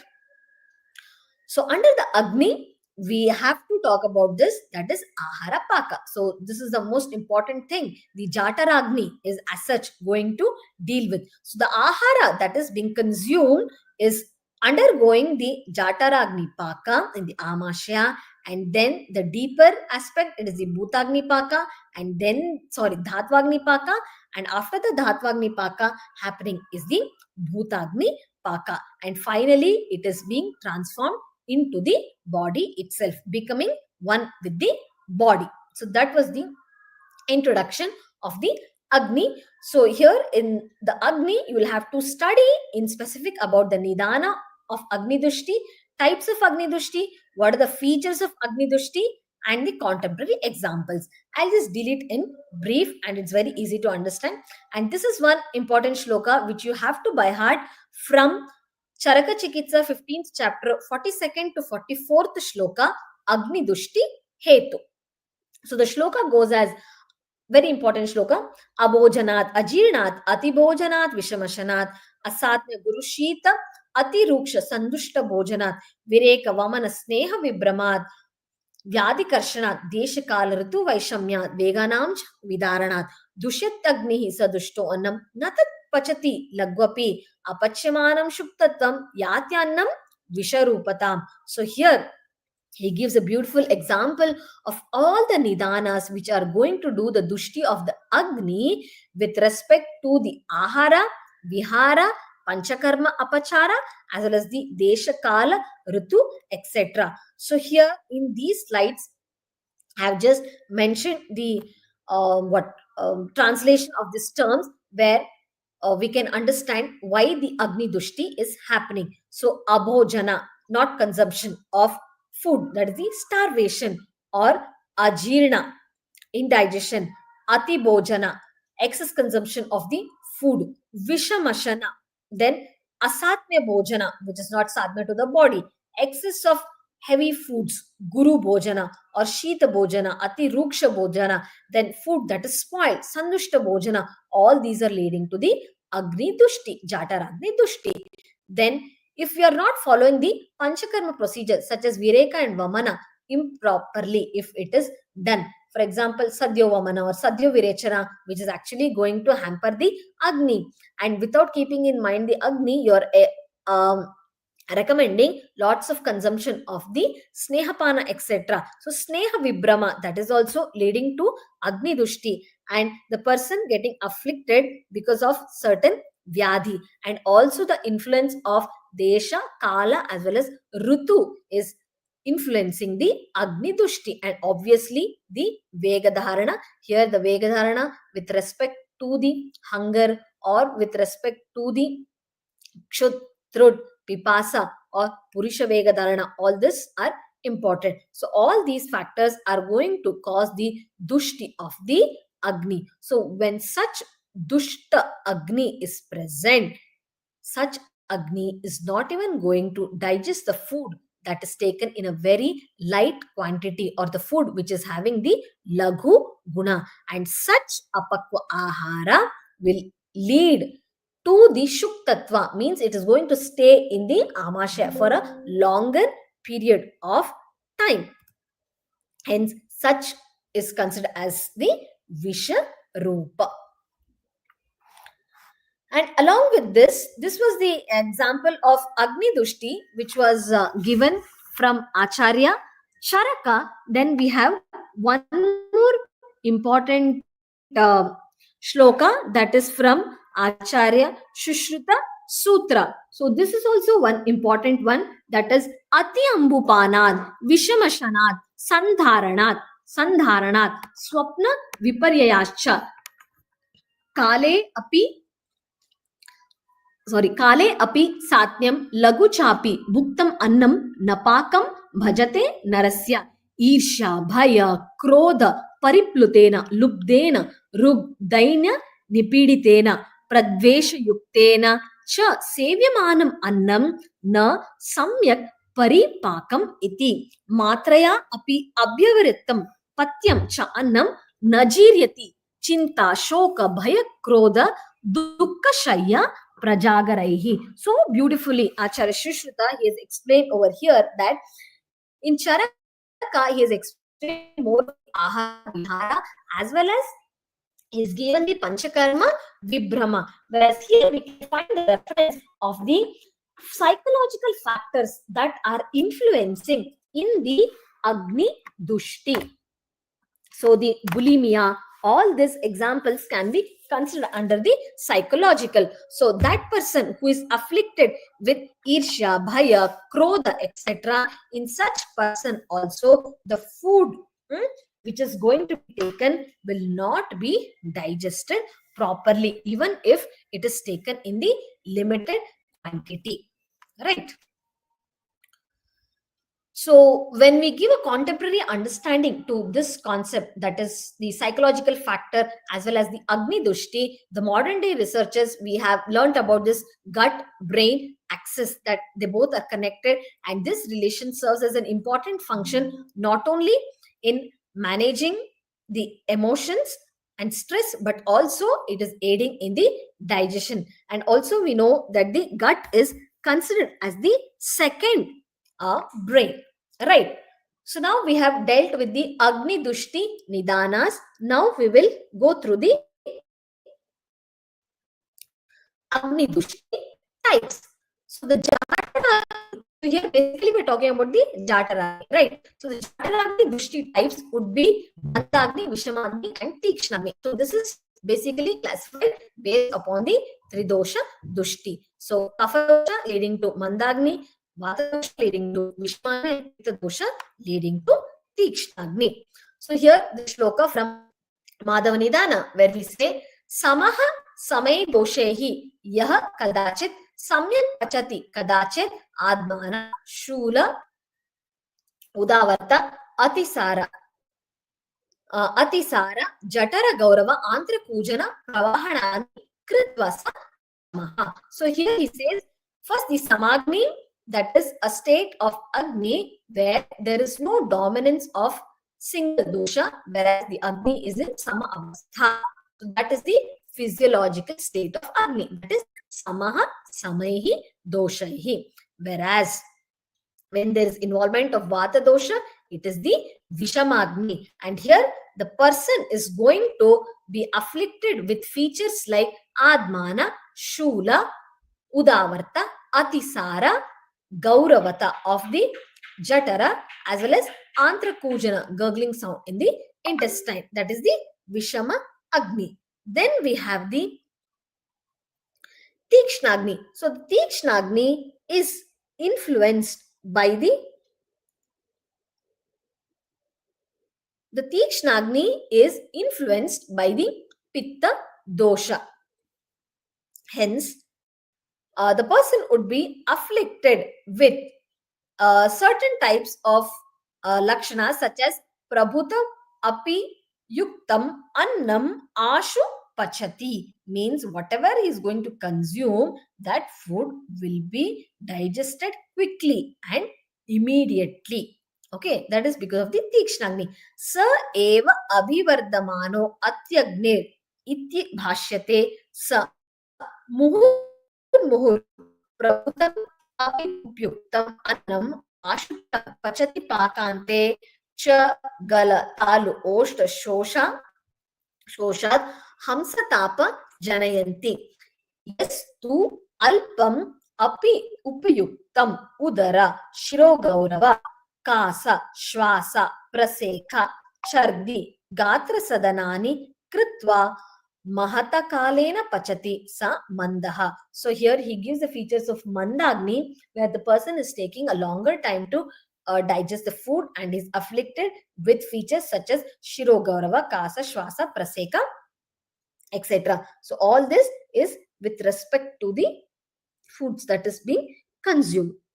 For the manda agni, so already I have explained you what are the features with respect to samagni, vishamagni, as well as the tikshnagni. So here one more thing what you have to do is the author has also given the formation or the passage of the stools with respect to the agni. So a person afflicted with vishamagni will pass the stools which are of semi-solid to liquid in nature, right? And here in Tikshnagni, he has given some of the features, as we have already said, Ushna Santapa, Daha, etc. And Mandagni, we have already read that. Whereas for Vishamagni, he had mentioned the type of stool. And here, this is for again reference for understanding Samagni as well as the Vishamagni. You can note down the reference, Shruta chapter 24th shloka. Okay. This shloka is elaborated throughout the slide here. Totally, sarvepi mandagnostra.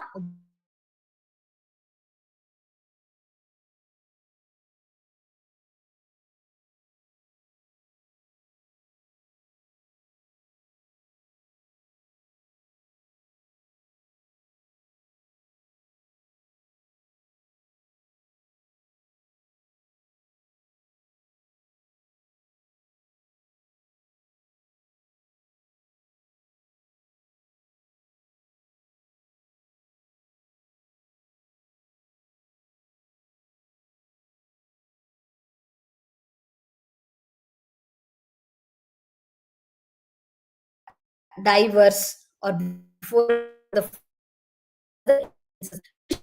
so the binge eating or not eating or keto diet, fasting, vrata can be considered as an example of vishamashana. So because of the professional or the occupational factors are vague and is an IT work working the fast pace, especially you will the exam time, you do this and psychological factors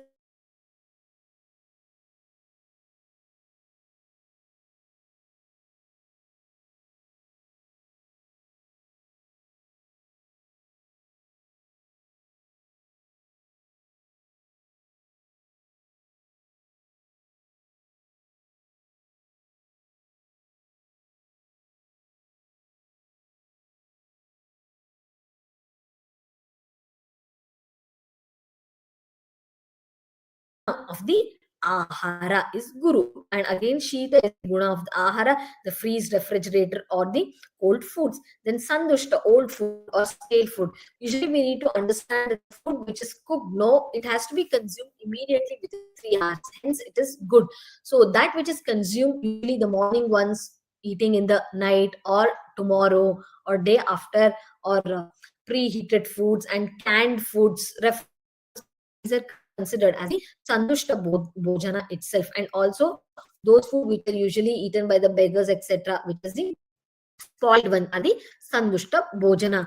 And desha vaishamya, especially we people who are We are born in one place, we grow up in one place, and shift for job or work and studies to other place. So because of the Desha Vaishamya, we are afflicted with different diseases. And also the Kala Vaishamya and Ritu Vaishamya are linked to the formation of all these diseases, leading to because of Agni Dosha. And the Agni Dushti in there is a separate this over here, just Vipariksha. So here we will topic Agni Dushti in brief. And next we move to the next topic, that is Ashaya apakarsha. Right. So I was telling you, deal with this type of hetu in the next slide, and here we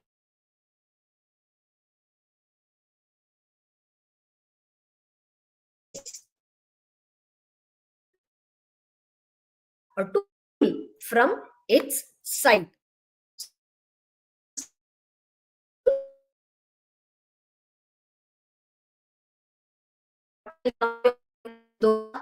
Dosha.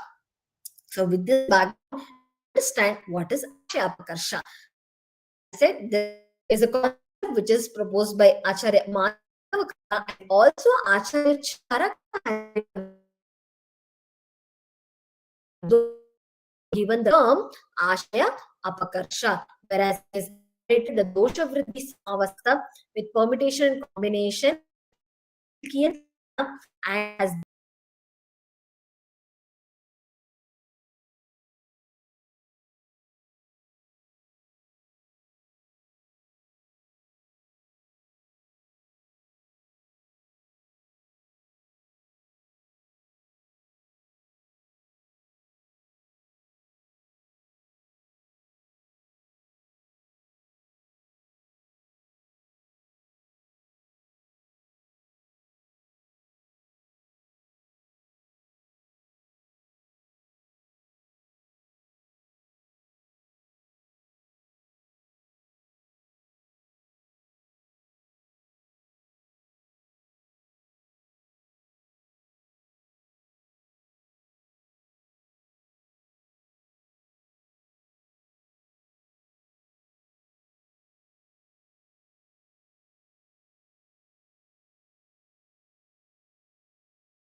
Am I audible now? And is the screen visible?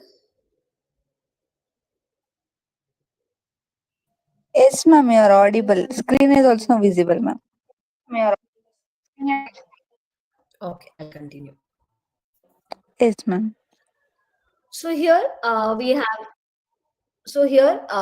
we were dealing with Asha apakarsha. Likewise, I said this is an important type of hetu, which is a contribution of both Madhavakara as well as Acharya Charaka has quoted this as Thana apakarsha. So here the term Ashaya means a site or a place, and apakarsha means to drag or pull away. So here think that there is something being pulled away. So this action can be obviously be done by Vata dosha. So Asha Pakarsha is not happening without Vata dosha. Hence, the term Acharya Charaka has used it as Sthana Apakarsha, whereas Madhavakara has used it as the term Ashaya Apakarsha. We all know this Pittam Pangu, Kafam Pangu, Pangavo, Mala Dhatavaha. So without the involvement of Vata dosha, the other two doshas are handicapped. Hence, the Vata is acting as a transporting vehicle or a driving force for all the happenings in the body because of its chala gunatmaka nature, as well as it is a yoga vahi. Hence, what happens here when we are understanding under the purview of Ashaya Apakarsha? So now we all know that Vata has got an important role. So what is its role? In Ashaya Apakarsha, the Vata, when gets prakopa due to the particular ahara vihara or the Nidana, it is getting vitiated at a place, it is going to move to another place, right? The vitiated Vata is going to move to another place by taking the other doshas also. The other doshas which the Vata dosha is taking is in normal sthana itself, and it was performing the normal functions itself. Whereas this doshas are taken by the prakupita or dushti Vata to the another side which is not of its own. That is why it is called as apakarshana, right? It is just like the hijacking concept. So in apakarshana, what happens? The carried dosha is going to show its specific feature irrespective of the dosha of the sthana, though that is in normal state. So in Ashaya Apakarsha, three different simultaneously, where you can see that one dosha is in a normal proportion, whereas the second dosha would be in a decreased state. And because of this decreased dosha, Vata is in the increased state. So because of the increased Vata dosha, there will be of the dosha, which is of prakruta or normal proportion to other distant places. So this displacement of the dosha is responsible for the manifestation of the symptoms of the displaced dosha in their respective states. So this is the only thing that is happening in the Ashaya Apakarsha. So simply understanding the Prakupita Vata dosha is pulling the normal Pitta and Kapha from its sthana to other sthanas and manifesting the signs and symptoms, right? So this is Ashaya Apakarsha.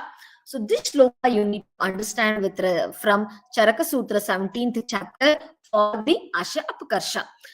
Prakritistam yadapittam marutah shleshmanah kshaye sthanat adaya gatreshu yatra yatra visarpati tada bedascha dahascha tatra tatran avastitah gatra deshe bhavatyasya shramo daurbalya mevacha. So when the Acharya Charaka is explaining this sthana, he says that when the prakupita vata dosha is carrying the pitta to the sthana, which is actually a prakruta sthana for kapha, the pitta is causing the daha there in the Kapasthana, that is Amashaya, irrespective of the dosha that is located over there, that is Kapha. And it is leading to symptoms like Gatra Gauravata or Shula or Shaityata, as well as Stambadi Kapha at other sites, which are the diagnostic feature that there is Kapha apakarshana, and also is causing the Shrama and Daurbalya in the person. So here, in such conditions, he says that you have to give treatment for Lakshana. You should not give the treatment for the Lakshana of the displaced dosha, whereas if you control the Vata dosha, the condition would come into control. So here in the Samhitas, we have different examples of different diseases or understand the Ashya Gati. So here the Ashya Apakarsha Gati is hetu in the formation of the disease. That is why Ashya Apakarsha is coming under the hetu. So one example is Shakashrita.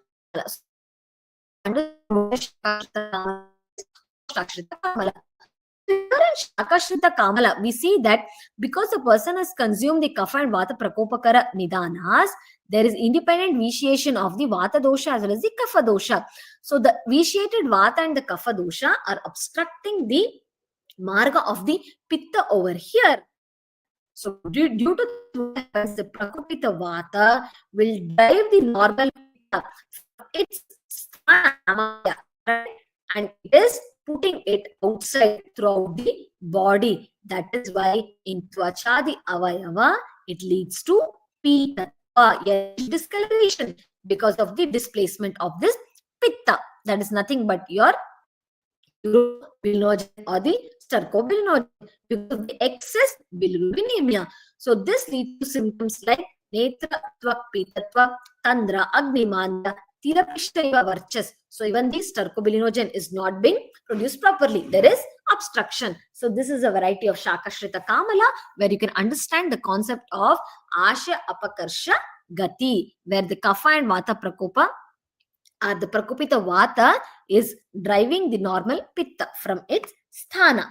And then we have Vata Atisara as an example where we see because of the Vata Prakopaka Nidana Sevana, there is Jataragni Mandyata. So the Vata will take away the Mutra Sweda from its sthana to the Purushashya, leading to Vataja Atisa.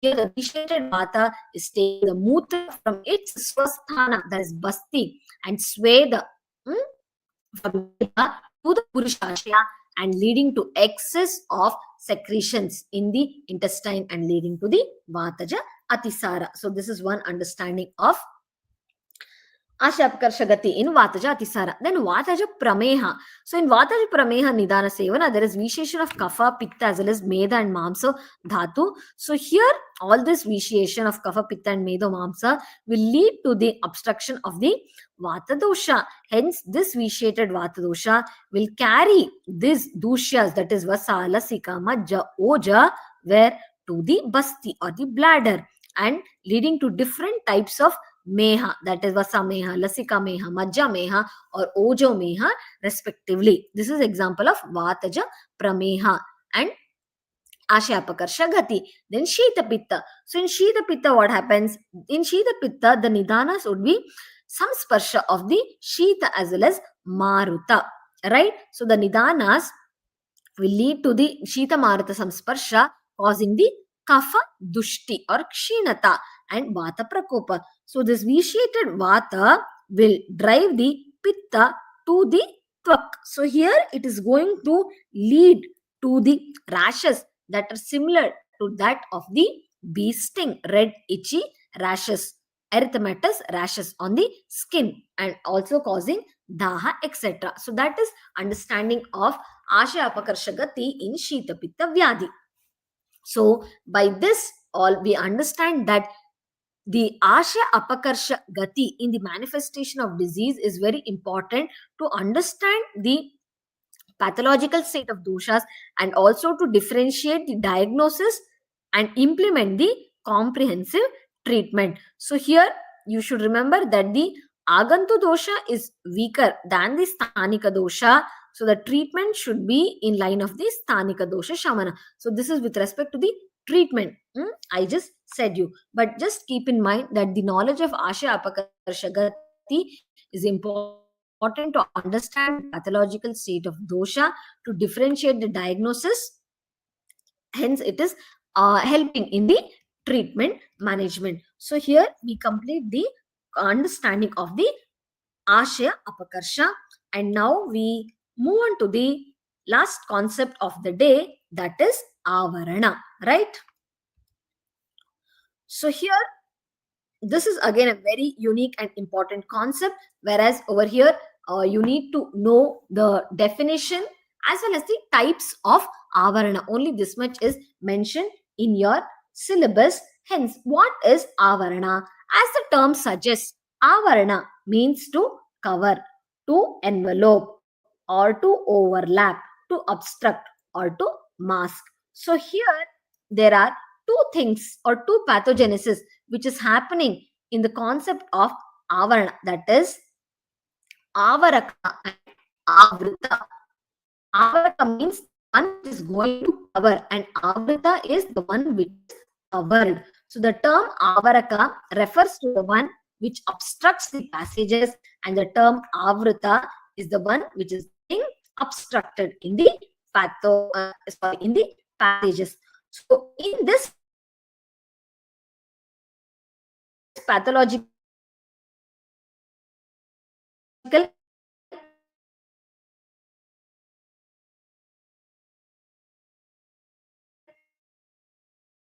mechanism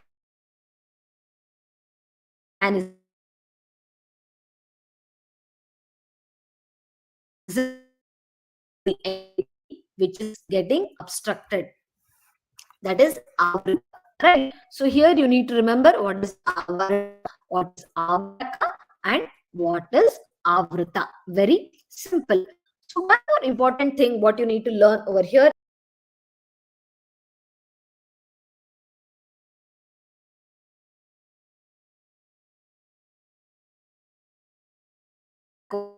यस्य च कर्महानि स आवृत इति, अतः प्रकोप अनन्तरं वायुः आवरणं karoti iti sambhadyate. So here you can get this shloka from Charaka Vimanasthana 28 chapter 216 shloka. This is from Vajata. So here when the pathology of avarana occurs in the body, you have to always remember that two important mechanisms will be happening, that is karma vriddhi and karma hani. So whose karma vriddhi is happening and whose karma hani is happening. So one dosha is responsible for the enhancement of the function abnormally, and the other dosha is responsible for the hampering, that is karma hani abnormally. So the dosha that is enhancing or improving its function is avaraka, whereas the one which is decreasing its function is the avrita, means that which is already engulfed. So in other words, you can tell that the deviated vata is the responsible pathology in the avarana concept, right? And here now, after understanding this, we need to learn about the types of avarana. So here is a diagram where you can understand the concept of avarana, avrita, and avaraka, right? And here the synonyms of avarana are mentioned: anvita, achadanam, vyakulitam, margavarodam, pratighata, as well as samvritam. These are the different synonyms of avarana which can be understood. And now coming to the classification. So coming to the classification, there are certain not contradictions, but some authors consider the total number of avarana are 44, whereas some consider as 42. So here, according to Charaka and Vagbhata, we can consider as total of 42 types of avarana. So here, the paraspara avarana and anya avarana, you can keep in mind. The paraspara or anyonya avarana is total of 20 types, and the anya avarana vata with other dosha, dhatu, and a total of 22 types. So total it is 42 types. Now we will see in detail what are they. So the total of Murta and Paraspara Avarana in total will be 42 types.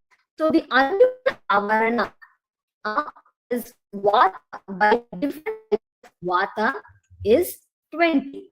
So what are the examples?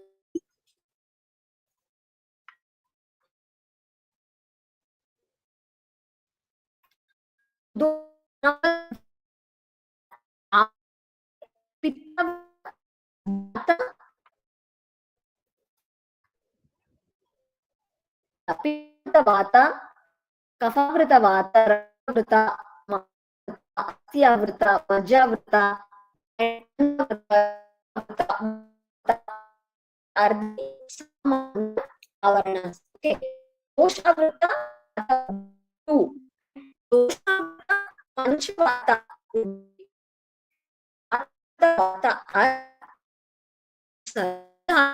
Vata would be one. Malavrita would be six, that is one. And Mutavrita is one. And Annavrita would be innumerable. So these are the types, and for all these two classifications, you just keep in mind, and later, if time permits, or you have already read, you can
Am I audible?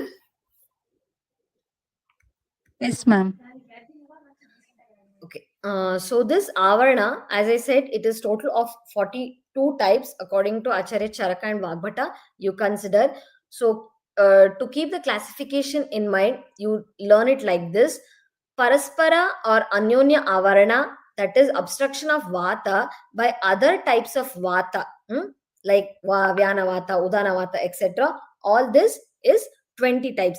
And Anya with Murta Avarana means Vata that is being obstructed by other doshas apart from Vata dosha, Dhatus as well as Malas. So it is 22 types. So total 20 plus 22 would be 42 types. Right? In the picture you can see the Pranavrita by Udana Samana Vyana Apana and Udanavrita by Prana Samana Vyana Apana and Samana by Prana Udana Vyana and Apana. Likewise, this is the Anyonya Avarana and it is of 20 types. Okay, keep that in mind.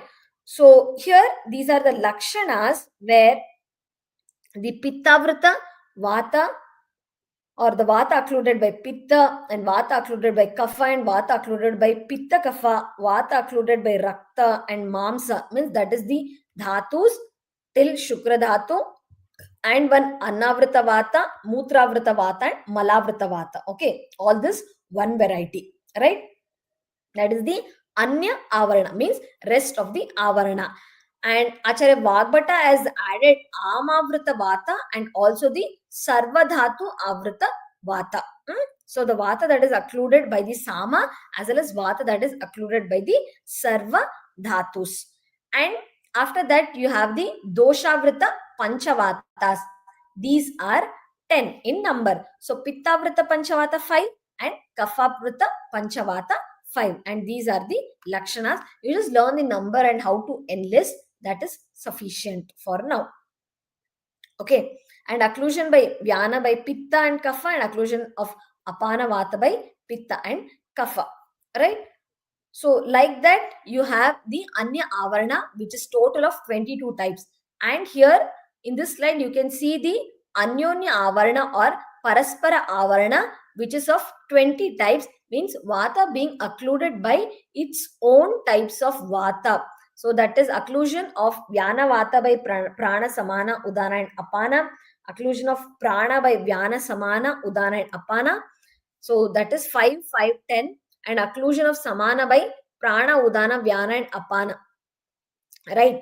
And here again occlusion of Udana by the other types and occlusion of Apana by the other types. So total of 20 would be there. So 20 plus 22, total 44 varieties of Avarana you can understand for the exam point of view. Okay, if you're more interested, you can go through the Lakshanas also.